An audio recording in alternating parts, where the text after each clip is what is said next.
Every day, car accidents happen. But when the person inside the wreck is a world-famous celebrity, the crash becomes something far darker. In just 1 second, fame, fortune, and an entire legacy can be erased forever. No warning, no second chance, just silence. Today, we're counting down the 10 most disturbing celebrity deaths in car accidents. Final moments so terrifying, they feel unreal. So stay with us until the end, because number 1 is the most shocking of all. And don't forget to like, subscribe, and comment which story hit you the hardest. Enhechi, the crash that ended in silence. The morning began like any other in Los Angeles. No flashing cameras, no red carpets, no spotlight waiting. Just Enhechi alone behind the wheel, driving through streets she'd traveled 1,000 times before. She was a woman the world knew as fearless, an actress who never played life safely, who carried intensity in everything she did. Fame had followed her for decades. But that day, there was no fame in the passenger seat. Only motion, only speed. And then something went wrong. In a quiet residential neighborhood, the car suddenly tore forward uncontrollably, racing through a place where life was supposed to move slowly. In seconds, the vehicle lost control and slammed into a home of violent force, turning an ordinary street into chaos, smoke, and screams. Neighbors ran. Sirens exploded into the air. The world didn't know it yet, but En's final chapter had already begun. Emergency crews pulled her from the wreckage, barely alive, and rushed her to the hospital. Doctors fought for days, working against time, against damage too deep to undo. Outside those walls, fans prayed, friends waited, headlines spread across the globe. But inside, the silence kept growing. 6 days later, Enhechi was declared beyond recovery. She was 53. No final performance. No goodbye on stage. No dramatic farewell. Just a sudden ending on an ordinary street, proving something terrifyingly simple. Fame cannot protect you. Talent cannot slow the moment. And life can disappear faster than anyone believes. And didn't die under the glow of Hollywood. She died in the most human way possible. In a single, irreversible second. A quiet warning left behind in the wreckage. Speed doesn't care who you are. Sam Kinison, a voice that went quiet. In April 1992, the desert highway stretched endlessly under a black Nevada sky. No crowds, no stage lights, no roaring laughter. Just Sam Kinison, riding toward what should have been another show. To the world, Sam was chaos embodied. The wild-haired preacher-turned-comedian who screamed uncomfortable truths until audiences couldn't breathe from laughing. But offstage, something had changed. He had just gotten married. He was sober. For the first time in years, he wasn't talking about self-destruction.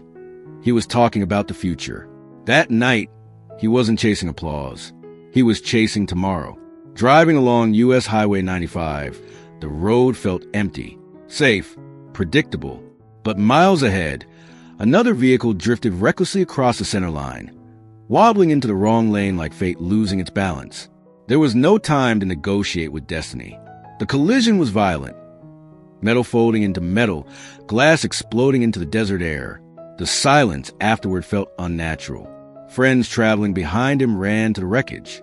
And there was Sam, still conscious, still speaking. Calm, almost eerily calm. He even stood up.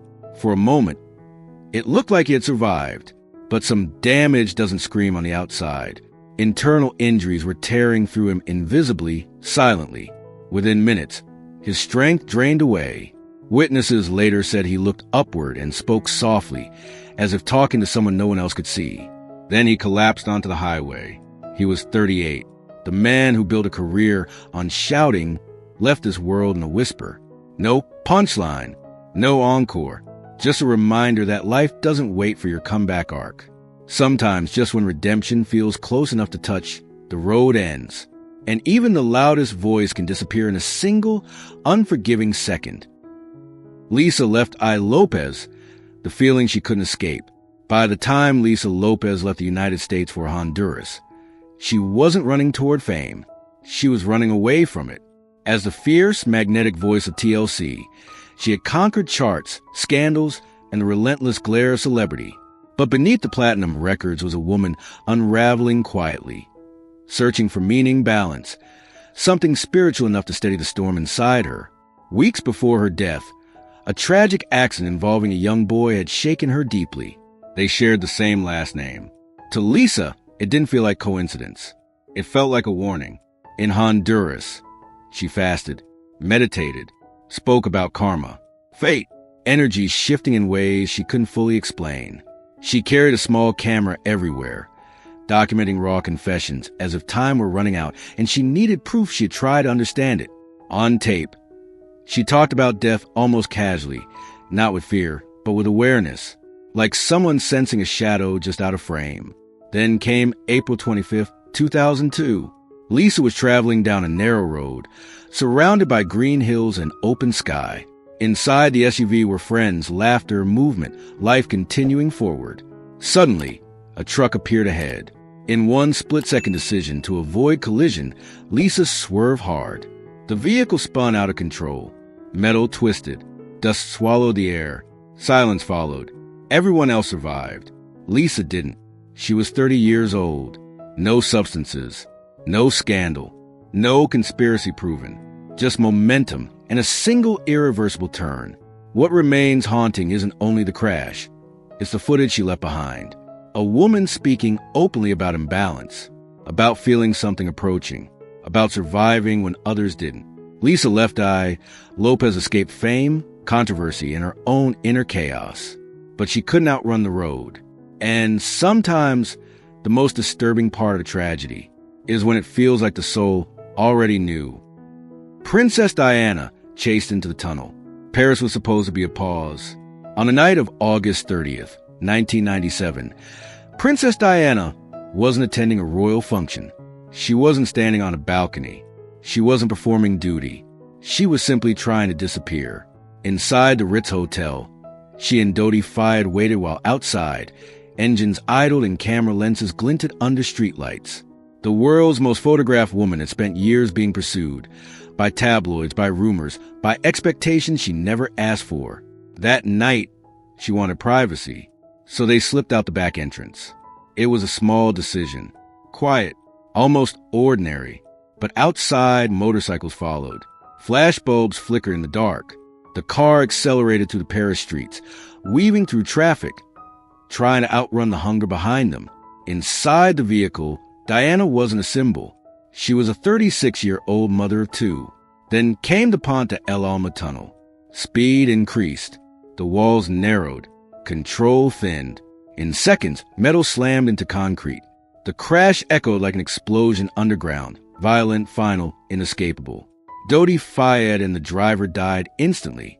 Diana was still alive. Rescue workers pulled her from the wreckage. Her pulse faint. Her injuries catastrophic.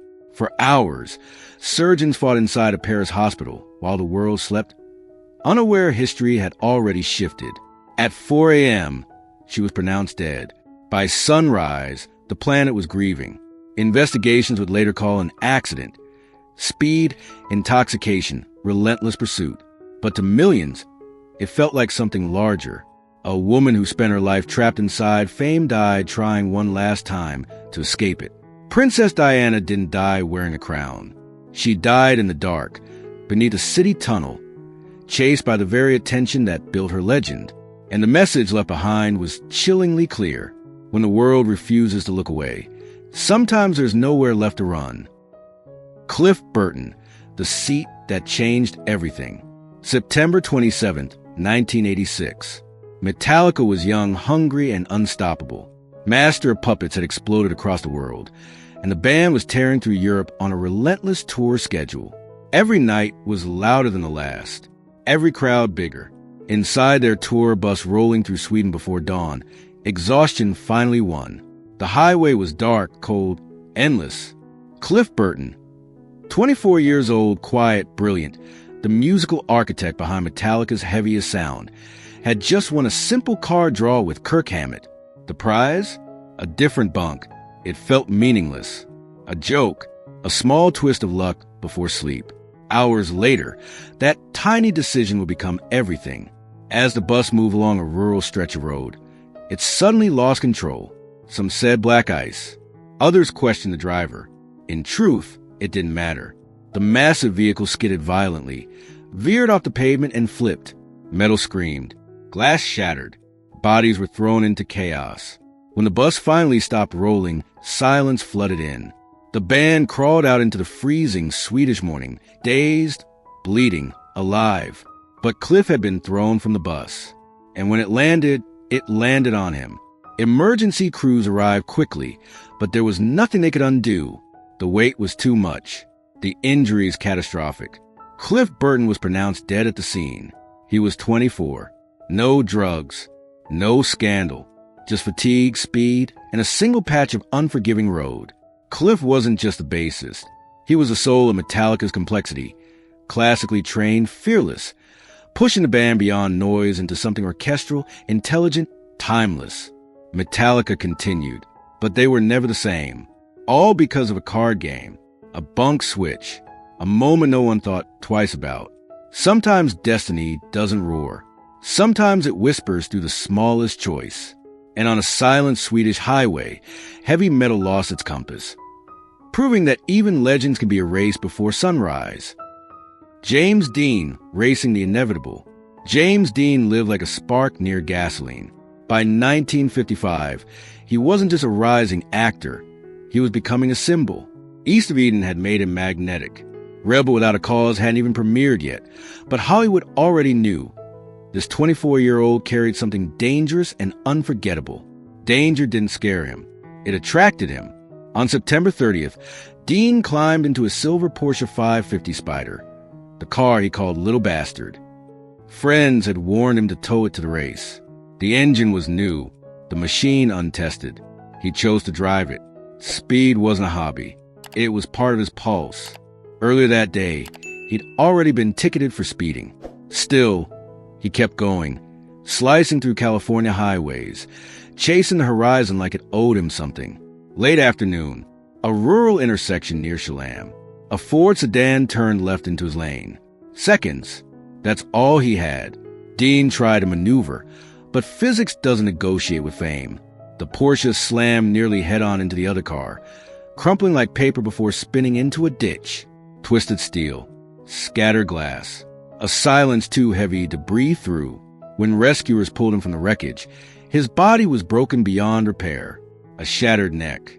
Crushed limbs. No miracle waiting at the hospital. James Dean was pronounced dead on arrival. He was 24. 1 month later, Rebel Without a Cause premiered. The world watched him burn across the screen. Youthful, defiant, immortal. Death froze him there. Forever young. Forever reckless. Forever misunderstood. James Dean didn't fade out slowly. He collided with destiny at full speed. And in doing so, he became something larger than life. A reminder that sometimes the very fire that makes someone unforgettable is the same fire that consumes them. Jane Mansfield, The Night the Fog Didn't Lift. By 1967, Jane Mansfield was no longer Hollywood's reigning blonde bombshell, but she refused to disappear quietly. Once compared to Marilyn Monroe, once surrounded by flashbulbs and studio contracts, Jane now traveled city to city performing in nightclubs, determined to stay relevant in an industry that had already begun to move on. Fame had faded, but the road never stopped. Late on June 29th, after a show in Mississippi, Jane climbed into a car headed toward her next appearance in New Orleans. It was past midnight. The air was thick, humid, heavy with southern heat. In the back seat, her young children slept peacefully, unaware of anything but dreams. Ahead, the highway stretched into darkness. Somewhere along that Louisiana road, visibility began to collapse. A slow-moving truck sprayed mist into the air. Fog blended with exhaust, turning the night into a blurred wall of gray. There was almost no warning. The car sped forward, and then suddenly, it wasn't moving at all. The impact was catastrophic. Metal sheared beneath the rear of the truck. Glass exploded. The front seat took the full force. Jane Mansfield died instantly, along with 2 adults in the front. Her children survived in the back seat, miraculously, almost impossibly, shielded by positioning and fate. She was 34. By morning, headlines raced faster than the car ever had. Rumors spiraled, some grotesque, some untrue, feeding a myth that would haunt her legacy for decades. But beneath the sensationalism was a simple truth. A mother had died on a dark highway chasing work, chasing relevance, chasing one more spotlight. Yet from that wreckage came change. The severity of the crash led to new safety regulations, reinforced under-eye guards on trucks that would later be nicknamed the Mansfield Bar. Her final moment helped protect millions of drivers who would never know her name. Jane Mansfield didn't reclaim Hollywood, but in death, she left behind something more lasting than fame. A reminder that even when the spotlight dims, the impact can still reshape the world. Paul Walker, when speed turned real. Paul Walker didn't just act in racing movies. He loved cars. He understood them, respected them. On November 30th, 2013, there were no film crews, no stunt coordinators, no scripted danger. Paul had spent the afternoon at a charity event for Reach Out Worldwide, the nonprofit he founded to help disaster victims. It was a normal day, laughter, photos, handshakes. Then someone suggested a quick drive, just a short ride. He climbed into the passenger seat of a 2005 Porsche Carrera GT, driven by his close friend Roger Rodas, a professional racer who knew speed intimately. The car was powerful, engineered for precision, but brutally unforgiving to mistakes. At 3:30 p.m., the Porsche accelerated onto a quiet street in Santa Clarita. Witnesses later estimated it was traveling near 100 miles per hour. Then control disappeared. The car clipped a curb, spun violently, slammed into a tree, then a light pole, before erupting into flames. The explosion echoed down the block, a fireball swallowing metal in seconds. Friends ran toward the inferno, but there was nothing left to save. Paul Walker and Roger Rodas were pronounced dead at the scene. He was 40, no alcohol, no drugs, just speed, aging tires, and a machine that demanded perfection. The irony was almost unbearable. The man who built a global franchise around street racing, who preached family and loyalty on screen, died in a real crash with no second take. Production on Furious 7 halted. Fans gathered at the site, turning asphalt into a memorial of candles and handwritten letters. His brothers stepped in to help finish the film using CGI, preserving his final performance. But outside the movies, there were no visual effects, just physics. Paul Walker didn't chase recklessness. But even those who respect speed can be destroyed by it. And in a single uncontrolled spin, Hollywood lost one of its most genuine hearts, proving that sometimes the line between passion and tragedy is measured in miles per hour. Grace Kelly, the fairy tale that fell off the cliff. Grace Kelly had already lived the impossible story. She was Hollywood's golden girl, elegant, untouchable, adored. Then she became Princess of Monaco, stepping into real royalty as if life itself had written her a fairy tale. But fairy tales don't always end softly. On the morning of September 14, 1982, Grace decided to drive herself along the winding mountain roads above the French Riviera. The view was breathtaking. Cliffs, curves, open sky. The kind of road that demands full attention with every turn. Beside her sat her 17-year-old daughter, Princess Stephanie. The car was heavy with luggage. The air was calm. Nothing felt dangerous. Until suddenly everything was. As the vehicle moved downhill, Grace suffered what doctors later believed was a minor stroke behind the wheel. In one brief moment, her body betrayed her. Her grip loosened. Her awareness blurred. The car missed a critical curve, and then it left the road. It plunged nearly 100 feet down the mountainside, tumbling violently through trees and rock before crashing into the garden below. Metal crumpled, glass shattered. Silence rushed in like a curtain falling. Stephanie survived with minor injuries. Grace did not. She was pulled from the wreckage alive but broken. Catastrophic trauma, unconscious, slipping into a coma.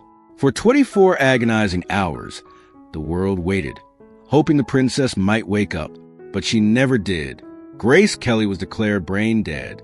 Her husband, Prince Rainier III, faced the most unthinkable decision imaginable. Life support was removed.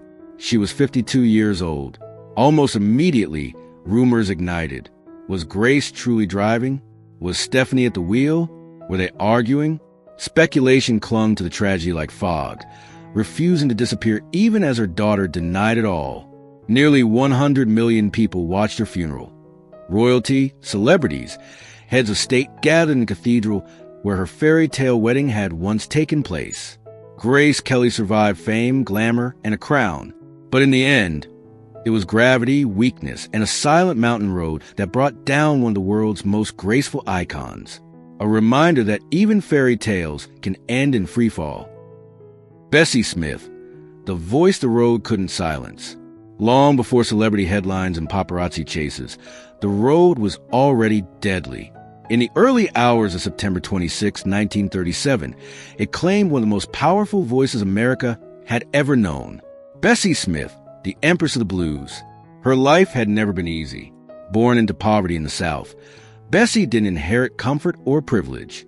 She sang her way out of hardship with a voice that carried heartbreak, defiance, and raw strength. By the 1920s, she became the highest-paid black performer in the country, shaping the sound of an era and influencing generations who would follow. But fame was fragile.